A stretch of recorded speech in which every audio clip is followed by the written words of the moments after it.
Sir ముందుగా చెప్పండి, vitamin D లోపం అంటే ఏంటి? అసలు ఈ వైటమిన్ డి బాడీపై ఎలాంటి ఎఫెక్ట్ చూపిస్తుంది?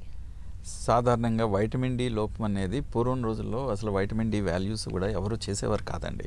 కానీ రాను రాను ఏమైందంటే బోల్డ్ స్టడీస్, రీసెర్చ్లో ఎన్నో స్టడీస్ ప్రూవ్ చేసింది ఏంటంటే వైటమిన్ డి ప్రతి ఆర్గన్ మీద కూడా ప్రభావం చూపిస్తుంది. ప్రతి ఇన్ఫెక్షన్ కూడా రాకుండా చేయడానికి వైటమిన్ డి చాలా హెల్ప్ఫుల్ అవుతుందని స్టడీస్లో తెలిసినాయండి. అలాగే మెయిన్గా వైటమిన్ డి అనేది ఆహారం ద్వారా ఒకటి, రెండోది సూర్యరశ్మి ద్వారా ఎక్స్పోజర్ టు సన్లైట్ అంటారు.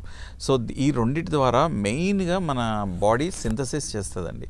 ఈ వచ్చే అల్ట్రావైలెట్ రేస్ నుంచి కానీ ఆహారం నుంచి కానీ వచ్చేది ఈ లోపలికి వెళ్ళాక మన లివర్లో ఫస్ట్ ఒక ప్రమేయం జరుగుతుందండి. ఆ ప్రమేయం జరిగిన దాంట్లోనే ఫ్రీ కొలెస్ట్రాల్ అంటారు, ఫ్రీ వైటమిన్ డి అంటారు.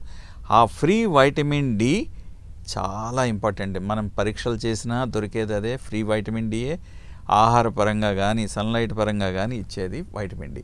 వీటిలో అన్నిటి వల్ల ఇంకోటి ఇంపార్టెంట్ ఏంటంటే అండి, ఎముకల మీద ప్రభావం చూపిస్తుందండి వైటమిన్ డి అనేది. అలాగే ఆర్గన్స్ మీద అంటే మజిల్స్ మీద కూడా చూపిస్తుందండి. ఈ మజిల్ వీక్నెస్, మజిల్స్ పెయిన్ రావడం, నొప్పి ఉండడము, కండరాలు పట్టుకోవడము, అలాగే బోన్స్ పలచబడ్డము, బాగా పలచబడిపోతూ ఉంటాయి, ఫ్రాక్చర్స్ అవ్వడానికి అవకాశం ఉంటుంది వైటమిన్ డి లోపంలో.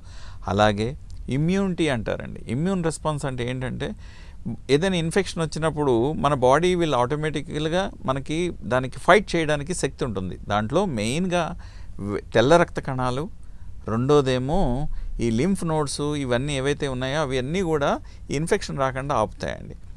ఈ పరిస్థితుల్లో ఏమవుతుందంటే ఈ వైటమిన్ డి ప్రభావం వల్ల ఈ ఇమ్యూనిటీ సిస్టమ్ దెబ్బతింటుందండి. సో ఈ ఇన్ఫెక్షన్స్ ఫ్రీక్వెంట్గా రావడం కూడా జరుగుతుంది వైటమిన్ డి లోపంలో. సో ఇవన్నీ రాకుండా చేయాలి అంటే మనం వైటమిన్ డిని కంపల్సరీగా మొత్తం హ్యూమన్ బీయింగ్ మానవాళి అంతా కూడా వైటమిన్ డి కరెక్ట్ లెవెల్స్లో ఉంటే ఏ ప్రాబ్లం లేకుండా ఉంటుంది.